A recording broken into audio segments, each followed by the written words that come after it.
going to lead us in happy birthday. Yeah. Congratulations. Happy birthday to you. Happy birthday to you. Happy birthday, dear Bob Gimlin. Happy birthday to you.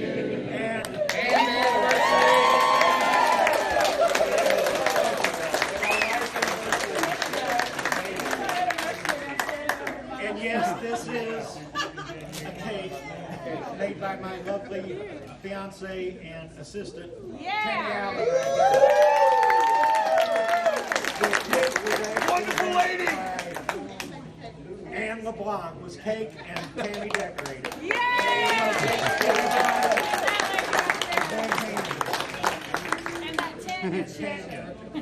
Okay, so we're cutting up the cake and everybody wants plenty of cake. So hopefully we can do that pretty quick so we can get on with our evening. I'm videoing. Bob, yes, come watch candles. Make a wish. Yeah, I'm glad he's doing like candle wish. We all spit on it. As happy as I am right now. You're not supposed to tell them it. If you tell them, it doesn't happen. Thank you, Bob. Thank you. Okay, right now, Gino, on behalf of the Texas Bigfoot Research Center, myself and Gino, we wanted to get you a birthday present to befit a man 87 years old. So I just want to show you what we have for you. I know. Gino, you can tell me what it is because I don't know. This is what Oh! This is Bob's birthday present. This is Colt 45.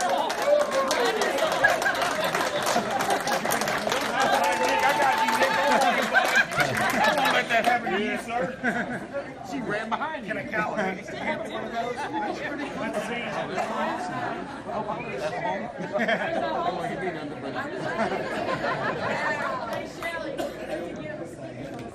He's already, they got it. Gino, scoot back. Smile, Bob. Very nice. Cowboy go. Hey. You'll see what he's saying, folks. Happy birthday. This is freaking awesome. Come on, Gino. Gino, you're gonna get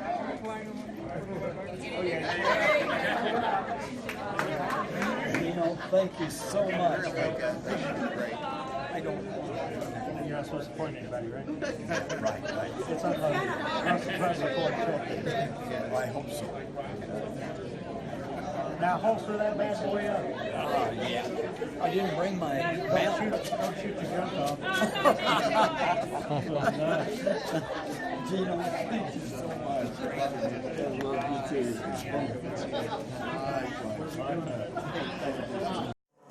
Okay, are we ready to have a tribute to Bob? Are we ready to do that?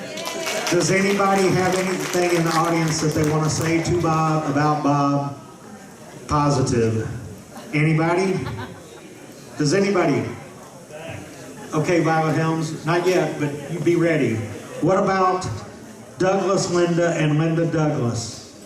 Okay, you've got something to say about Bob, don't you? Yeah. Okay, be ready. Anybody else? Anybody else?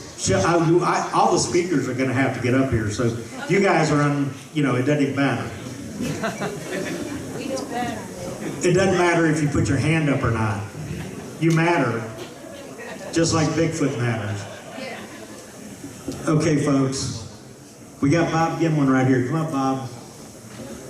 Bob Gimlin, I want to tell you folks, the first time I met Bob Gimlin, it was in 2003 at the International Sasquatch Symposium in Willow Creek. You remember that, 2003? Yes, sir.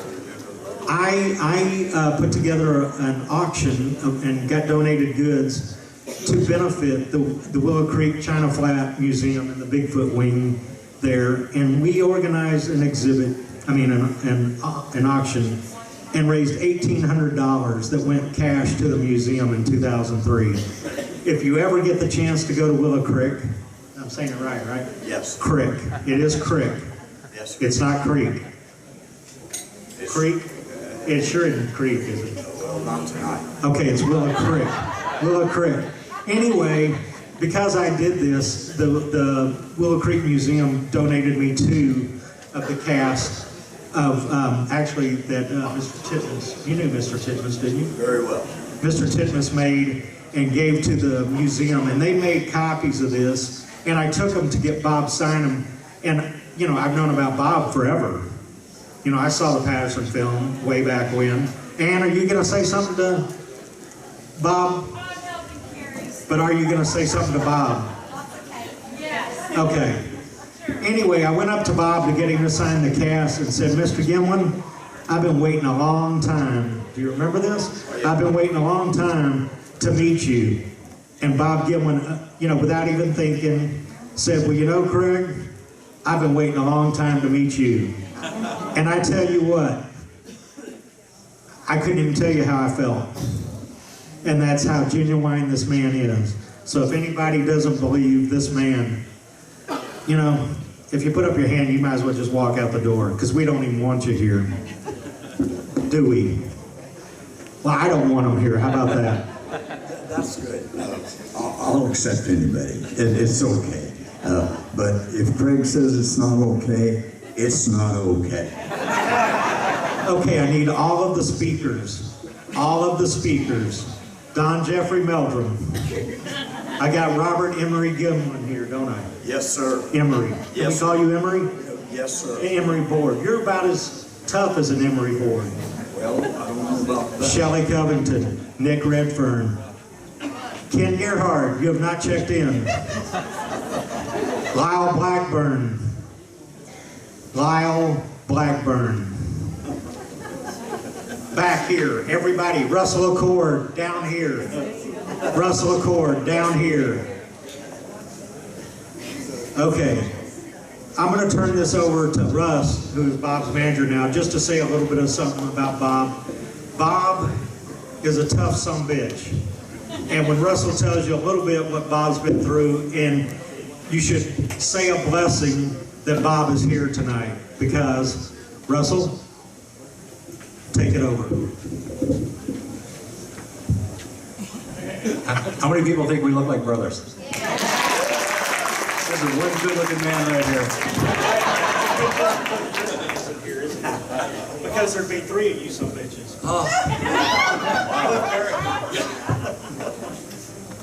I met Bob several years ago, and we've been through some really, really great times, really, really tough times. But I want to share something with you that happened one of the lowest points I've seen Bob in, and that was just a few months ago. It wasn't even 2 months ago. Yeah, it was just recently. But if you guys know Bob, Bob won't stop at anything. If the devil himself comes in front of him and wants to fight, Bob's going to fight. So Bob needed to do some work at this ag museum. He needed to roll this big carriage out from the barn. But he had to roll these other ones out of the way before he could get to his. It's over 100 degrees outside. Bob was working by himself in an ag museum. So the heat got to him, and Bob dropped to his knees, hanging onto a wagon wheel, and got sick for 30 minutes. So who knows what heat stroke is all about? Do you guys understand how dangerous this is? Because when you hit the ground and you go to sleep like Bob did for 5 hours after that, your organs are still in distress. You're not functioning. Is there any nurses or doctors here? Any nurses, doc? Keep your hand down. Yeah, not that kind of doctor. Not that kind of doctor. Is there a doctor in the house? A medical doctor. There we go. Who's in the medical field? What would happen to the human body after 5 hours of sleep, still sitting in the heat? Well, they could put you in a coma initially, and your body goes into a state where your organs shut down, which is called organ failure. Did you hear what she's saying? It puts you in a coma. Your organs fail. What about a man that's 86 years old? Okay, that's for A healthy. one of these healthy guys. It takes 6 months to a year to recover from that. Wait. Uh-oh. Russell talked about these healthy guys, but I tell you what, this man right here, when I met him in 2003 and I shook hands with him, he crushed my hand like a walnut. And I guarantee you, any man in the house, I guarantee you, you wouldn't want to, if you wouldn't want to be cross with this gentleman and meet him in a dark alley, because he'd kick your ass. Anybody in this house, I'd put him up against any one of you. So, Put your hand out. hey, that big 6'8" guy in the back that weighs 320 has got his hand up, Russ. Okay. Well, that's why Russ is the manager. He steps in front.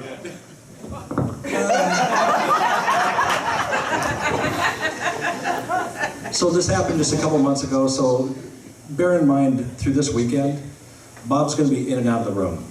And that's so he can just sit and relax. It's going to take him months and months to get to 100%. It's not that there's any weakness in this man, because I've not found an ounce of weakness. But the human body will tell you when it's time to stop. So Bob, toughest guy I know, it's been an honor.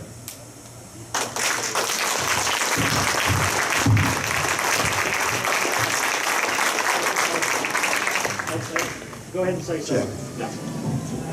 Thank you, folks. It's been a pleasure. Thank you so very much.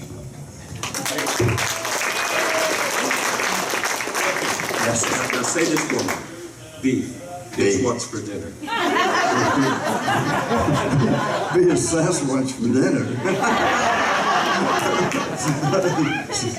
No, I just love that voice. I just love that voice. Oh, well, be a Sasquatch for dinner. No, you know that commercial where the guy says beef, it's what's for dinner?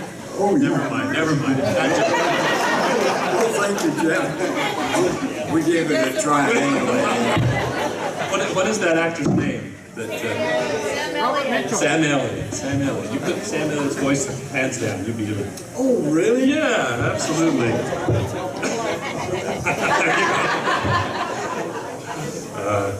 I actually have one, and as I thought about some of the experiences that I've had with Bob and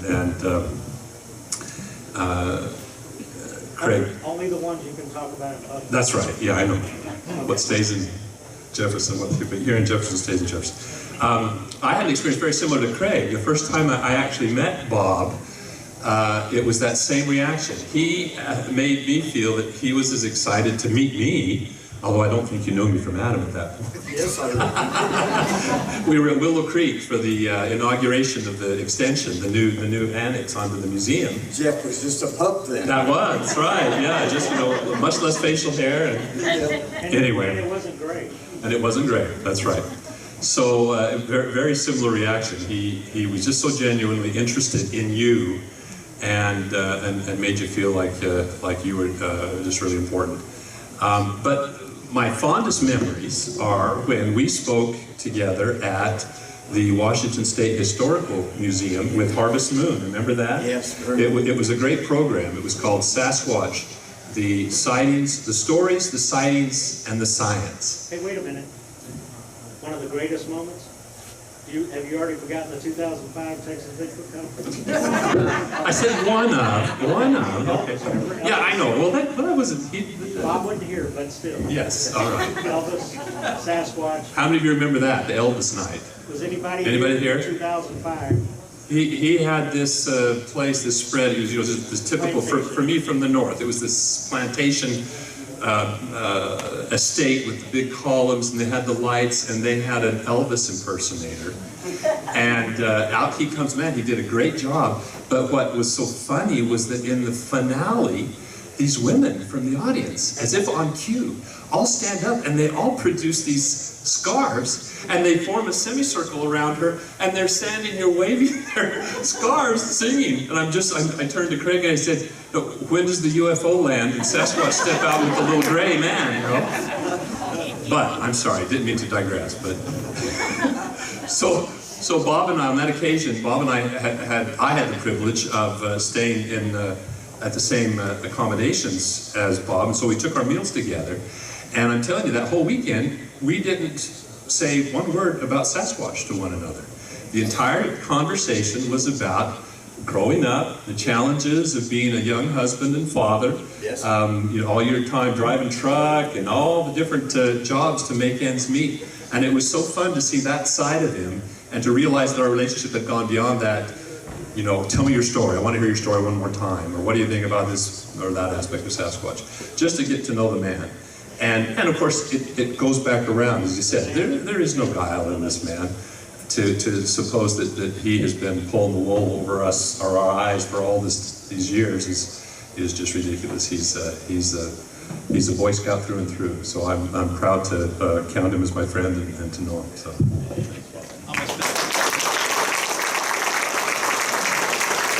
Hey Jeff, thank you very much. This is a perfect segue what Craig had to say, and Dr. Meldrum, who's become our friend. My wife Linda and I, Linda, stand up. So everybody knows we. In 2003, we also went to the same symposium. Nobody's going to believe anything you said. You know why? Why is that? Because you introduced her as your wife. Come up here. Come on, honey. Okay, this is the first thing. This is my good friend Douglas. Yep. And this is his wife, Linda. One of these things is not like the other. Okay, I want a big hand, especially from the guys in the audience, for Douglas Schroeder and his wife, Linda, right here. He deserves a high five. There you go, sir. My mama didn't raise no fool. Anyway, I just wanted to briefly say that we had the opportunity to go out to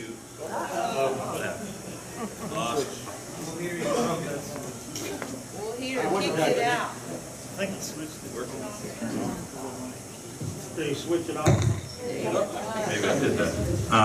So we had the opportunity to go from our home at that time in Northwest Indiana out to Willow Creek when I found out that Bob Gimlin was going to be there, a man that I had read about and followed actually since the filming in '67. I told my wife, who was pretty much a fence sitter back in those days, that we're going, and we did. We had a great time. And I just wanted to say that we had the opportunity during that 3-day conference. I believe it was 3 days, wasn't it? And I remember how hot it was when we were in that elementary school or middle school. Remember that band? I do, yes. It was very hot. Everybody was there in the Bigfoot world, our scientists from Russia and everything, but we had the opportunity to stand outside. I don't know if Bob remembers it or not, but for about an hour, I'd say probably at least an hour, and stood there and talked to him. We were nobodies. We weren't Craig Woolheater. We weren't Dr. Jeff Meldrum. We were just two folks from Indiana, and he couldn't have been nicer.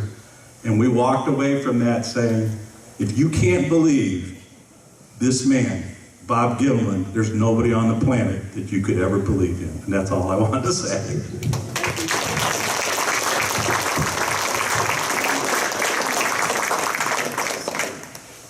Who wants to come up next? Let's go, Nick. Well, I've got a story that Bob would probably prefer to forget. And Wait a minute, I said nothing negative, or we'll walk you out. well, this isn't negative. Okay. Okay. And he may actually have forgot it, but when you're at one of your Bigfoot conferences, it was in Tyler at that old building. Yeah, and Bob was there. Well, I'd never actually met Bob until that time, and because people were crowding around him, talking to him, and there was like 5 minutes when, for whatever reason, everybody was just gone. And I was just stood there. I thought, that's Bob Gimlin. So I went sort of marching over towards him like this, and looking at Bob, instead of looking at the floor. And as I got right up close to him, I actually kicked his Starbucks coffee about 25 feet. All across the floor. And that was my introduction to Bob Gimlin. I was like, oh no. But I hope you forgot it, Bob. And I think I actually did get him another Starbucks coffee. So, So it was good. It was all good. Thank you.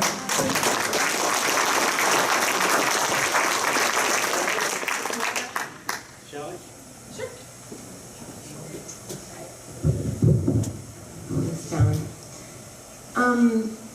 Well, my introduction to Bob was at the Ohio conference in 2014, I think.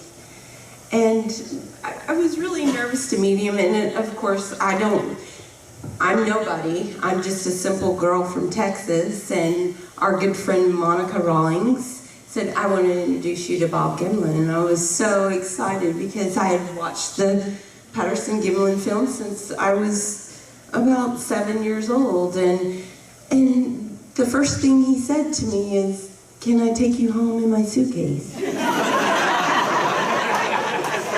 I was so flattered because it wasn't anything but just a really sweet man being such a gentleman. I mean, I know it doesn't sound like it is, but it really was. But anyway, since then, I'd always felt like I couldn't bother Bob because he has so many fans, and I didn't want to be that girl that, you know, followed him around and bothered him and called him at home because he gave me his phone number. But anyway, a few years later, I seen him again, and we had discussed some research I had been doing, and it was very close to where he lived, and that he had researched there before. And I invited him out. I said, "Oh, well, I'm going to be here with some friends, you know, and if you'd like, please come visit." Well, that time came and went, and the fires had came in, and this was in Washington, of course, near Yakima, and Bob wasn't able to show up, of course, and that was no big deal. I didn't expect him to because I'm just a simple girl from Texas. Anyway, we had been run out by the fires, and all was good. And then I go to the Pacific Northwest for the entire summer. Not many people know that, but a few do, and Bob knew that. And I show back up the next year, which was this year, and here he comes. He says, "Shelley, I came and looked for you because I'm worried about you." I know. I spend a lot of time in the woods alone, and this man would come and look for me. And he didn't have to. So this year, he made a point. He spent a lot of time with me in the woods, and he's Bob Gimlin. He doesn't have to do that. He's that kind of man, and without him, we wouldn't be here today. And you are my friend forever. Thank you.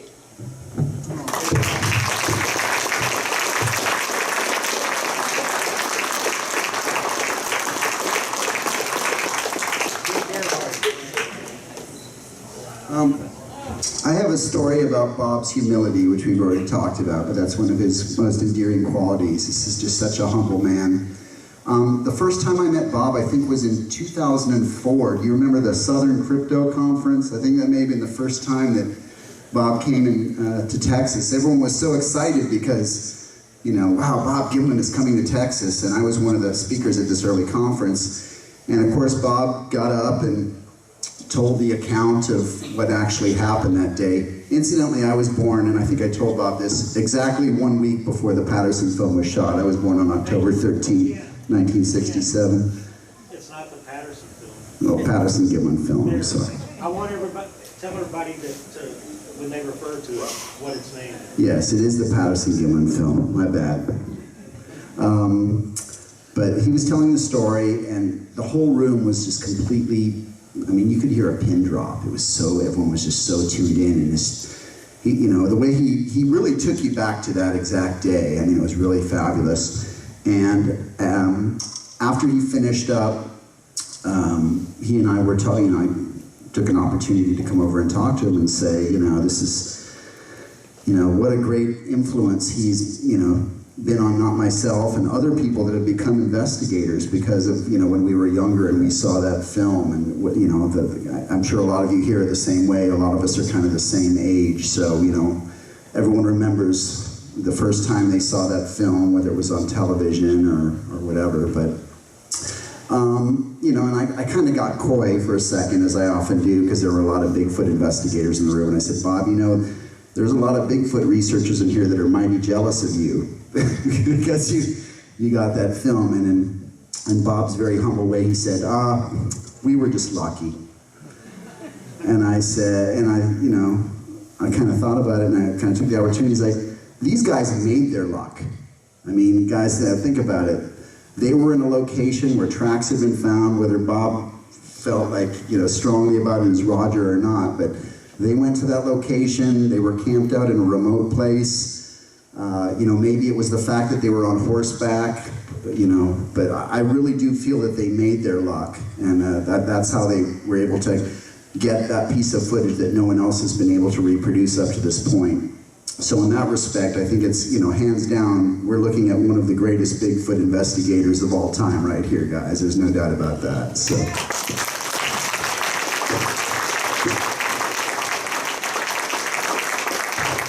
Bob Gimlin, on October 20th, 1967, when you got that film, you know what you should have done? What you ought to do? You damn sure bought you should have bought a damn lottery ticket. Because I guarantee you, you'd had $1 million winner.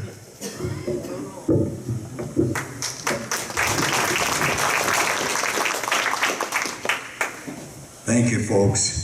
We still have Mr. Lyle Blackburn. Yay! Come on, Lyle. Come on, buddy. There's 2 cowpokes right there. Don't tell a lie. No, sir, I don't need to. That's what I always tell people. You don't need to make anything up in this world, man. There's incredible stories. And, I'm standing here, and my first introduction to Bob Gimlin would have been when I was young. And, of course, I saw the film, but I also saw photos of these cowboys that had gone out there and not only seen a Bigfoot, but filmed it. I'm like, I'm a kid from Texas. I've been wearing this cowboy hat. I'm like, dude, those are the coolest guys ever, hands down. If I could only be a cowboy like that, not only could I ride a horse, but I could find a Bigfoot. And I thought that's the coolest thing. And if you would have told little Lyle, someday you're going to grow up and you're going to meet Bob Gimlin and become friends, I'd have been like, no, that's never going to happen. You're out of your mind. It was something I never could have conceived. But I think it was 8 years ago, at one of the Bigfoot conferences in Tyler, I had gotten back into Bigfoot and realized there's some things, and I felt like I needed to write a book, but I had yet to write a book. I was nobody. I just showed up. And I was standing outside of the conference, and I look over, and there's Bob Gimlin just sitting there, hanging out. And I'm thinking, well, I got nothing to lose, so I went up and I talked to him, and he was so inviting and friendly, and I thought, man, this is amazing. I've never met the guy, but we had a certain connection, and obviously the cowboy hat was one of those. And so ever since then, it's like we've been friends forever, for as long as I can remember. And I know everybody up here feels the same way. He's somebody that's genuine. He's somebody that's affected each of us in our own way. And I don't think people really realize the significance of that film. And I think we do on a certain level. Obviously, we're into Bigfoot research, and we're looking at that saying, this is an example of what we're looking for, what we're striving for. We're hoping to get a film like that, or some proof. But if you think about that film, it's probably the most famous piece of film footage ever filmed, ever in the world. You can go anywhere and show that. What is this? Bigfoot. Everybody knows Bigfoot. Patty is the symbol of Bigfoot. Not Bigfoot, not anything else. In general, it's Patty, the walk, the turn, and the look. It was what they filmed the day they were there. 51 years ago tomorrow. 51 years ago tomorrow. 51 years. Yes. And so, I think I was like, was I born yet? I don't know, pretty close. Yeah, I was like 1, but anyway, so it's just such a huge thing, and whether somebody believes in Bigfoot or they don't, or anything, they still recognize that piece of footage. And that's an amazing thing. That's something you can't set out to do in life, but you have to put yourself in the right place. And these were cowboys that went out into the woods, way up there by Buff Creek. This wasn't something they just could drive to. They took the horses. Just the whole scenario. You can't even make this up. It's like a movie. It needs to be a movie. Yeah. Hollywood. Yeah. Absolutely. So it's an honor to stand here, and it's an honor to speak to you guys and to share company with all these great individuals. And one of the greatest things that's happened into my life is to be friends with Bob Gimlin and to share so many times and stories and good times and to share it with you guys. So for that, Bob, thank you.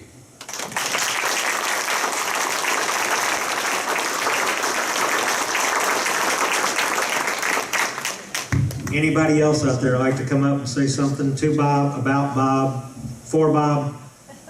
Just come on up, let's get him, form a line on this side and come up and wish him happy birthday, give him a birthday kiss, I don't care. But come on up, Tori. Well, probably like many of you, I met Bob Gimlin about 2 hours ago for the first time. But I was about 6 or 7 years old when I first saw the film on television and when all this started.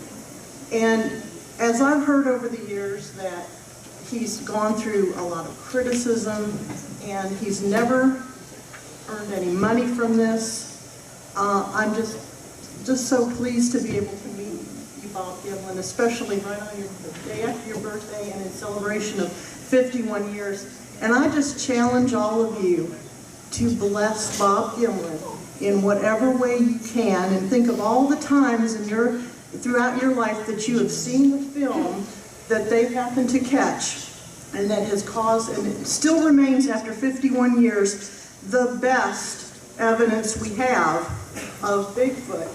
So I just challenge all of us Texans to come and give Bob blessing and love, and just bless him any way you can.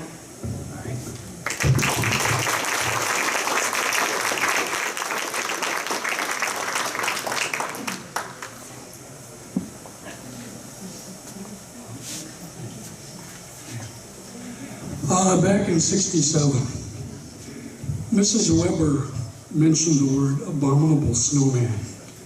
I was in the 5th grade, 10. I'm like, what? We hit the encyclopedias, it was in there.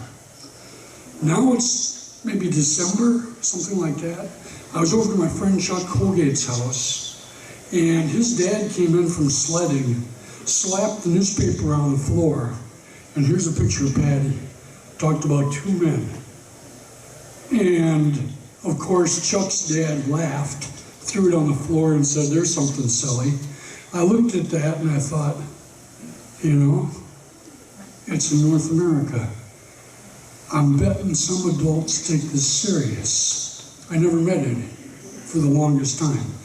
Finally in 43, in 2000 when my mom passed, my sister made me a bet. She said, I'll bet number 1 you don't chase the giants, and number 2 I'll bet you don't become computer literate. I ended up in the BFRO for 4 years, and I gained 54 pounds. I did over 400 interviews, talked to every human being I could find on the subject, and my typing went from 35 words a minute to 100 and something. Now the point was, I got to go to the International Bigfoot Symposium, and there was this guy there. And he actually was just like everybody said. It was just incredible to talk to him. Of course, incredible to talk to Dr. Meldrum and so many other people as well. The point was, these people are taking this extremely serious. There's incredible things going on behind the background. And I asked Bob, when this happened, what were you thinking? And he kindly said, well, we saw her go, and we weren't too terribly concerned about her, but we were kind of concerned about the other one that had bigger footprints. And I can't say anything more that hasn't already been said, but all I can say is this guy really puts an incredible mark on you after you get a little bit of time to talk to him. So if you get a chance, I sure hope you do. Thank you.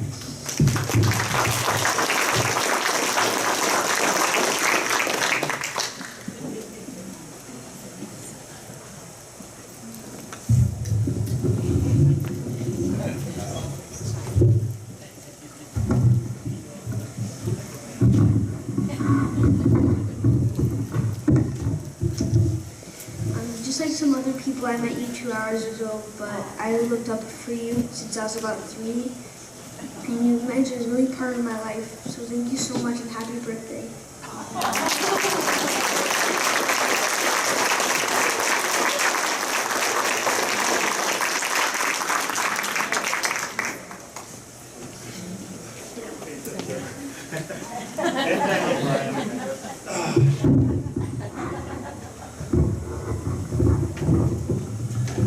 Well, again, this is all about Bob and his birthday today, but I met him at a bucket list situation that, let me back up. Everybody here loves to talk about Bigfoot, but when it comes down to it, a lot of us like to know more about the man. In a comparison way, in 2016, I was at the Ohio Bigfoot Conference and I met Bob Gimlin. I was there for a specific reason, and with Lyle Blackburn, we accepted the honorary Smokey Crabtree Bigfoot Hall of Fame award. But imagine my happiness of being able to have that bucket list situation and also meet Bob Gimlin. And as much as I've got to be friends with Smokey Crabtree over the year, meeting Bob Gimlin and being a friend with Bob Gimlin has been a joy. And it's not about the Bigfoot. It's about the man and meeting him and understanding he is a gentleman beyond compare. Don't be afraid to talk to Bob, because, I mean, I'm still afraid. But just get over it. And on top of that, Russell Accord, just appreciating him, because we all talk about, we wouldn't be here if it wasn't for Bob. Well, we may not be here talking to Bob today if it wasn't for Russell. I mean, we appreciate it. Absolutely. I mean, there's nothing else, there's no words to say, but we enjoy Bob on these last couple of years, and it's because of Russell. And I just want to thank y'all equally, and happy birthday to you, and thank you to Russell. All right? Thank you.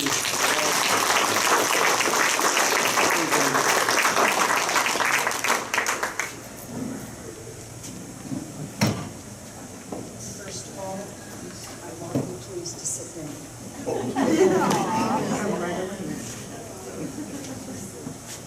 Appreciated the interviews that we've done with you, the way that you come across.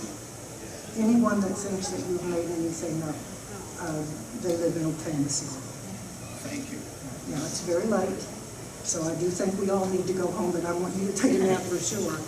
What I have here is a coin, and on this coin it says, "To life."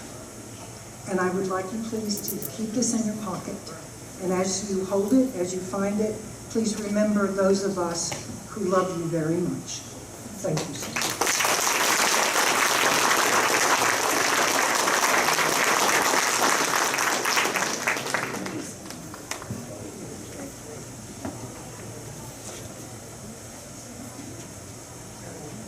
Anybody else would like to say something about Bob? Anybody?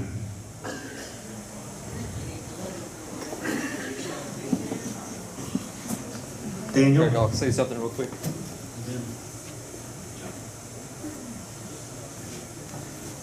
I just want to say it's an honor to be able to have you here. Of course, we've already, all of us said happy birthday. I couldn't agree more with everyone that said something along the lines of how amazing you are, how humble and appreciative you are of everyone's encouragement of what you're doing.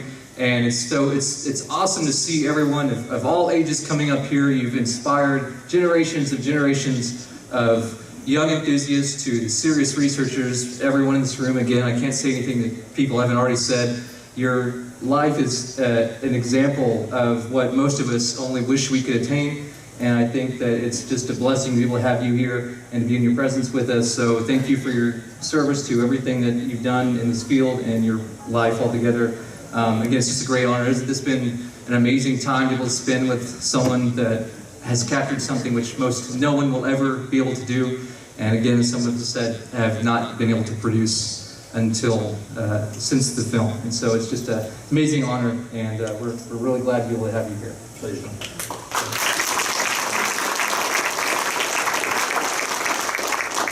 Anybody else? Okay, we'll get on with this. We still have a film about Bob to watch here. Correct, Russell? 38 minutes? Yeah, but before that,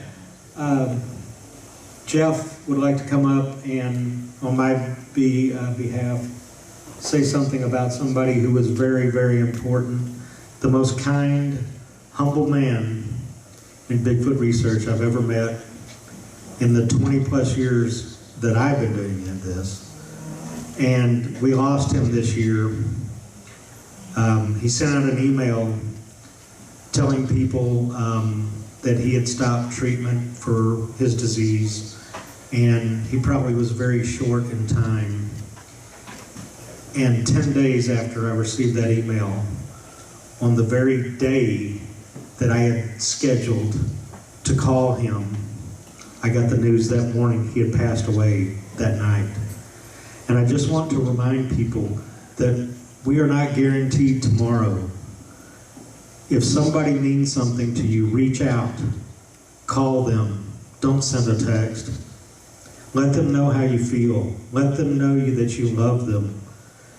And Jeff, come on up and say something about our good friend, and like I said, the kindest, humblest man I ever met, Dr. John Bindernagel, who passed away this January. Well, I realize it's getting late, so just really quickly, when Craig asked me to do this, a couple stories immediately came to mind. My sort of debut at speaking before a group like this was at Willow Creek, and a function that was organized by Stephen Harvey there in Harrison Hot Springs, British Columbia. But when I arrived and went to check in, there had been some confusion. There was no room for me. And I'm thinking, oh, and of course it was sold out, completely sold out. So I'm thinking, well, and I asked the clerk, can I camp on the beach? And a voice behind me said, well, don't be silly, you're coming home with me. And I turned around and there was John Green. And so I was invited to spend the weekend with John Green, but not only did I get to rub shoulders with that giant, but his other house guest was none other than John Bindernagel. So imagine my delight as a fresh newbie, and these men that I had read about, and of course John had, both Johns had a tremendous impact on me. But a real funny story to show you just the kind of guy that John was the most diplomatic. I've gotten a little more cynical, a little more incisive, I guess, in my older age. John had maintained his just extreme openness and open-mindedness almost to a fault. But we were both invited and had the good fortune to spend a lot of time together on the outing to Russia at the invitation of Igor Bortsev. And a great opportunity to visit with him. The trip had some ups and downs, and there was some shenanigans that took place in the cave, which I won't go into, but both John and I were kind of put on the spot and commenting upon that. The next day, after that sort of travail and some uncomfortableness at the following dinner, the next day they took us on a hike up to this high prominent point to overlook the landscape there in Siberia. Beautiful country, and we're hiking up the trail, and all along the way, it's quite interesting, the remarkable parallels amongst the, both the academic community, but particularly in this instance, the examples were from the enthusiast population. But every broken branch, every overturned tree was Sasquatch sign. And I was getting a little impatient. And right here on the main trail was this tree that was broken off figure 4. And it made, if you were a little kid, this was a cool natural fort, just as under these spreading boughs of this tree. And one of the local enthusiasts just jumped on this, and this was a Yeti nest. And of course, the cameras, we had this huge entourage of press, turns to me and says, well, Dr. Mildred, what do you think? Well, I was thinking, I'm going to get a little revenge here. And so in my pocket, I had a Cliff Bar. And it happened to be a fudge almond Cliff Bar. So I surreptitiously unwrapped it, and I'm mushing this in my hand. And I go, well, a nest. I said, look, we're right on the main thoroughfare. And this was a very frequently hiked trail. A lot of tourists I said, why would a Sasquatch, why would a Yeti sleep right here on this main trail? And I said, besides that, I said, look, there's rocks and sticks, you know, they're not going to lay on this uneven surface. It's uncomfortable. Any animal will brush away and flatten out the surface. But I said, the real test, before I started in on this little diatribe, I turned to John. I said, John, follow my lead. Just go with me. He goes, okay. So I said, the real test of this, though, is, you know, when primates use a day nest, usually when they get up in the morning, they evacuate their bowels right there. So we should look for some, I go, oh, wait. I palmed this mushed up Cliff Bar up, I reached under the bow, and I come up with this very convincing looking Sasquatch scat. And I'm holding this in my hand, and I go, well, that could be the sign we're looking for. But you know, there's really only one way to be sure. And I pinched off a big piece, and I popped it in my mouth, and I go, and then this was perfect. Without a hitch, I turned to John. I go, well, I'm not sure. I said, John, what do you think? And he reaches over and takes a pinch and pops it down. He goes, well, I think that could be Yeti scat. So anyway, that was that thawed. We had a little more détente with the Russian contingent after that. But John was, it was just a real delight. We had all kinds of fun adventures together. And as has been described, the sweetest, most sincere man, but more to the point, he was a tremendous colleague. You know, academics who openly and publicly discuss, let alone research this subject, are about as rare as Sasquatch, credible Sasquatch sightings. And so it was a real blow to me to lose that friend and colleague. And on that note, I mean, and in deference to him, you know, we're at that time period where we're witnessing a turnover of the generations. And many of these pioneers have passed. You know, we've lost Dr. Krantz, and we've lost Dr. Swindler. A lot of the academics and a lot of the stalwart pioneers like John Green, Bob Titmus, and so on. And I'll kind of mention this a little bit more tomorrow, but we stand to see a gap. We were discussing this with someone, I can't remember now what the situation was, but the question was posed to me, when are we going to see the rise of the next generation of academics? And unfortunately, I predict it's going to be 10 to 15 years from now. I'm 60. And so, I mean, I'm hoping I look like this when I'm 87. I'm hoping. My parents are in their 80s, so I'm hoping I've got good genes in that regard. But I would admonish you as enthusiasts, one, to elevate your standards as citizen scientists. I always hate to use the word amateurs, and the word enthusiast unfortunately has a very negative connotation as well, a derogatory kind of patronizing connotation. But to be citizen scientists, to hold yourselves to the standards of objectivity and critical thinking, to look for every possible explanation for a piece of evidence before you decide that it's Sasquatch evidence. And then start to network in your own region. You know, find out who are the anthropologists, who are the wildlife biologists. You know, have you ever called up someone at your local Fish and Game office or Ranger District or U.S. Fish and Wildlife Office, and not inundate them with a lot of fluff, but when you have something really interesting, don't only, I mean, I'd love to see it. I'd love to see it. I'm not trying to dissuade you from that. But think about trying to involve some of your local agency personnel who you might be surprised have some latent interest, but aren't in a position to proactively go after that. They can react to your request for information and insight, though, and it helps to, it helps. I'm speaking from experience because John Mayanzinski, a good important colleague as well, and I did some networking in western Wyoming and had remarkably productive experiences doing that very thing with those local agencies and providing them with information, and as well as providing a place that they could turn to share information with.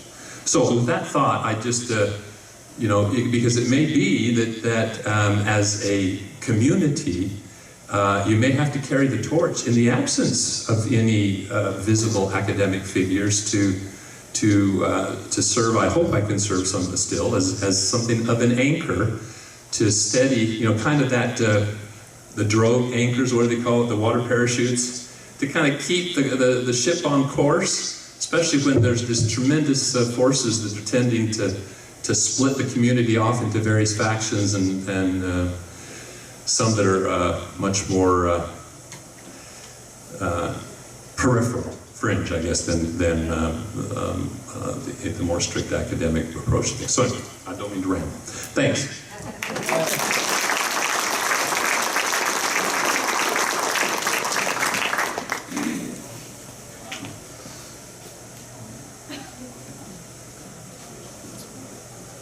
Y'all in trouble now, you turn the mic over to me. So I want to go over something with you guys real quick. We're going to take you on a journey, and it's going to be an amazing journey. It takes about 38 minutes. I hope you guys can stay awake through this. I am going to ask something though. We've spent over a year putting this film together, and it's not what you think. It's not just a film running and documenting and talking to people and getting, it's not a documentary, but it is. We went back in time and reproduced Bob's experience. Bob will talk to you in this film. You will hear his voice. You will see the illustrations. This thing is still only half done. But what you're going to see tonight is what is going to go to either Discovery Channel or Animal Planet. So my big thing is, and I cannot be more clear about this, if you have a cell phone and you want to Facebook Live this thing or you want to record it, I cannot show this film to you. This is Bob's final prize. He gave up everything 40-some years ago. This is his. If we have people that are watching, and we're not joking, if anybody is seen taking a picture of this film, filming this film, Daniel even, you will be asked to leave immediately, and if you're coming tomorrow, you're not coming tomorrow. So we're not joking. Enjoy the film with your eyes, not your camera, not your video camera, not your Facebook Live, not your Instagram, not your Snapchat, not your typical guy. I was going to say it nicer. So this is Bob's film. You're going to get to see it tonight. The actual final product won't be out for another year and a half. It takes a tremendous amount of work. Every single frame that you're seeing through this illustration is hand-drawn by one of Hollywood's greatest, Jonathan Chamberlain. And these are all rough sketches. These are not final at all. But the story will tell itself. Bob, you want these people to see your story?